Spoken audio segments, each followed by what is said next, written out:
Horror कहानियाँ थी। खून का बदला।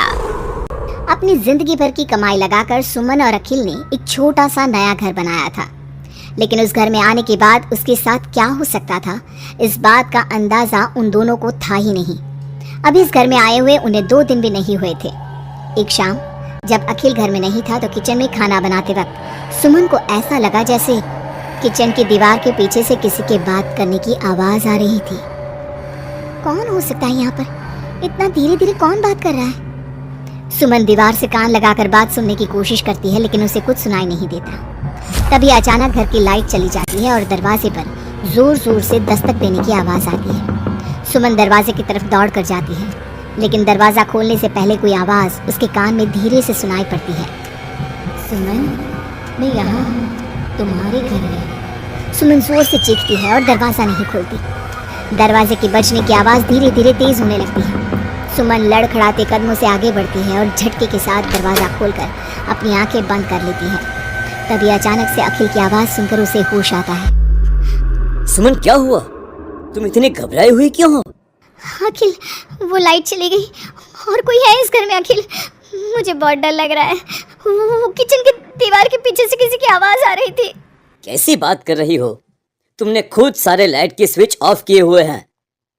देखो, लाइट तो आ रही है। सुमन, तुमने घर में अंधेरा क्यों किया हुआ है? और किसकी आवाज़ आ रही थी? चलो चलो, मैं जाकर चेक करता हूँ। नहीं अखिल, मैंने लाइट ऑफ नहीं की। और मैं क्यों लाइट ऑफ करूंगी? ये देखो, ध्यान से देखो, घर के सारे स्विच ऑफ हैं। तुम भी ना कमाल करती हो सुमन। तुम्हारी तबीयत तो ठीक है? ये देखकर सुमन और भी ज्यादा डर जाती है कि सच में लाइट के सारे स्विच बंद थे। सुमन समझ नहीं पा रही थी कि ये सब किसने किया होगा। ठीक उसी वक्त अखिल किचन की तरफ जाता है और सुमन को ऐसा लगा जैसे पीछे से किसी ने उसके कंधे पर हाथ रखा। उसने जैसे ही पलट कर देखा, एक साया उसके घर के दरवाजे से बाहर निकलता हुआ नजर आया। अखिल, अखिल यहाँ आओ, देखो कोई तो है। अभी अभी मैंने उसे बाहर जाते हुए देखा है। सुमन, मुझे लगता है कि तुम्हारी तबीयत ठीक नहीं है। अरे, मैंने किचन में भी जाकर देखा। पास वाले घर में जो लोग हैं ना, उनसे बात करने की आवाज आ रही है। एक काम करो, तुम जाकर आराम करो, मैं खाना खुद परोस कर खा लूंगा। ओके, तुम बेडरूम में जाओ जाओ। नहीं अखिल, मैं अकेले नहीं जाऊंगी और अब इस घर में मैं एक दिन भी नहीं रहना चाहती। थोड़ी देर के बाद सुमन और अखिल दोनों ही बेडरूम में जाकर सो जाते हैं। डर की वजह से सुमन को नींद नहीं आ रही थी, लेकिन फिर वो गहरी नींद में सो जाती है और सुबह जब सोकर उठती है तो उसने देखा कि अखिल ऑफिस के लिए तैयार हो गया था। अखिल, आप कहाँ जा रहे हैं? मुझे इस घर में अकेला छोड़कर आप कहीं नहीं जा सकते।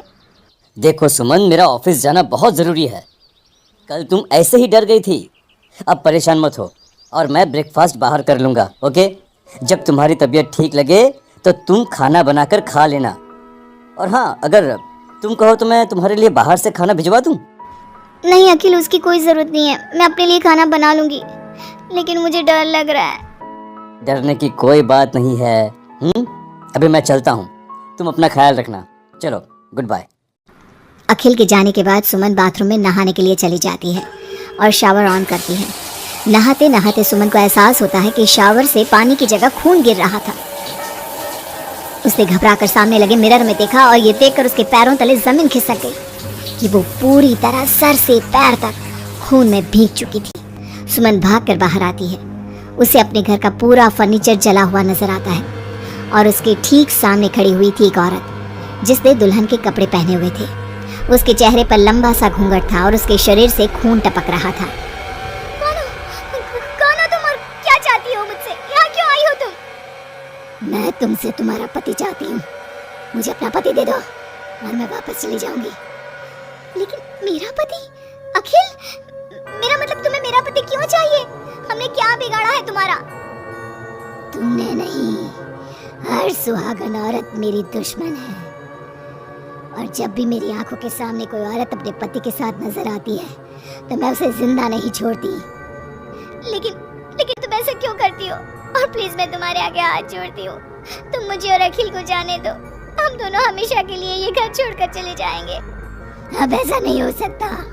एक बार जो इस जमीन के आसपास से गुजर जाता है, उससे फिर हमेशा के लिए मेरे साथ इस जमीन के नीचे मेरी दुनिया में चलना पड़ता है।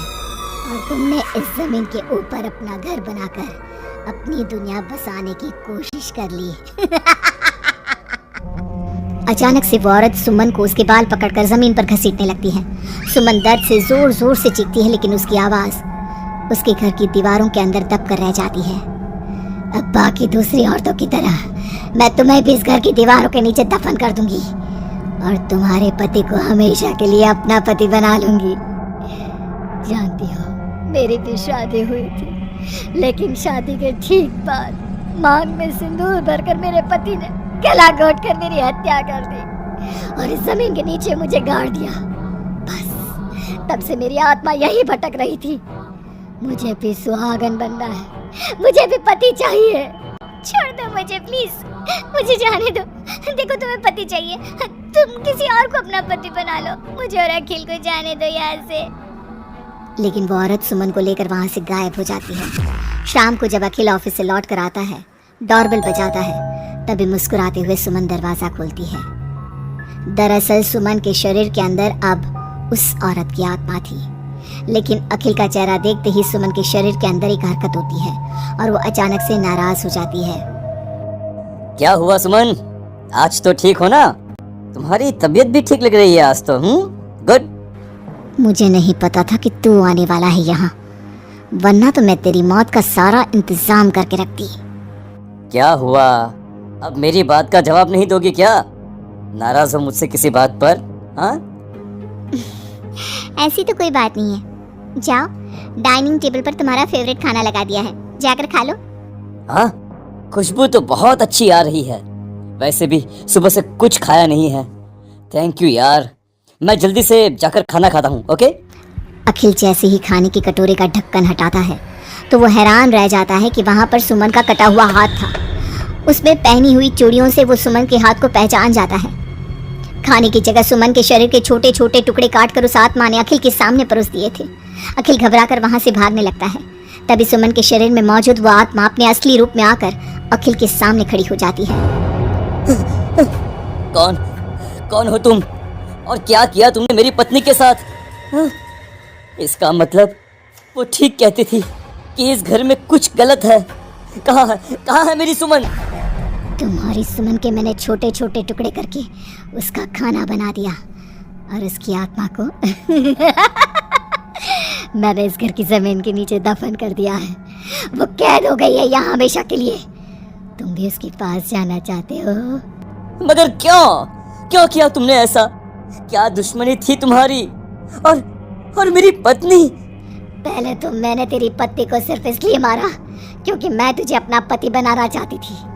मेरी आत्मा जो पूरे एक जन्म से किसी से शादी करने के लिए तड़प रही है, उसकी हसरत पूरी करना चाहती थी मैं, और इसलिए मैंने तेरी पत्नी का रूप लेकर तेरे साथ रहने के बारे में सोचा। लेकिन जानता है, अब मैं तुझे जिंदा नहीं छोड़ूंगी। लेकिन क्यों?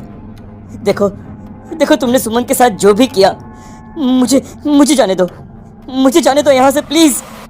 अखिल भागने लगता है, लेकिन घर का दरवाजा अब लॉक हो चुका था। अब तो भाग कर नहीं जा सकता। मेरे हाथ तेरे खून से रंगने के लिए बेचैन हो रहे हैं। मेरा गला सूख रहा है, अब उसकी प्यास तेरे खून से ही बुझेगी। अरे लेकिन क्यों? तुम्हारी आखिर मुझसे दुश्मनी क्या है? आत्मा अखिल की बात का कोई जवाब नहीं देती और अपने लंबे नाखून उसके गले में गड़ाकर उसके शरीर को खा जाती है और उसके बाद जोर से हंसते हुए कहती है, तेरा शरीर भले ही अखिल का शरीर है, लेकिन तेरे अंदर मेरे पिछले जन्म के उसी पति की आत्मा थी जिसने शादी से एक रात पहले गला दबाकर मेरी हत्या की।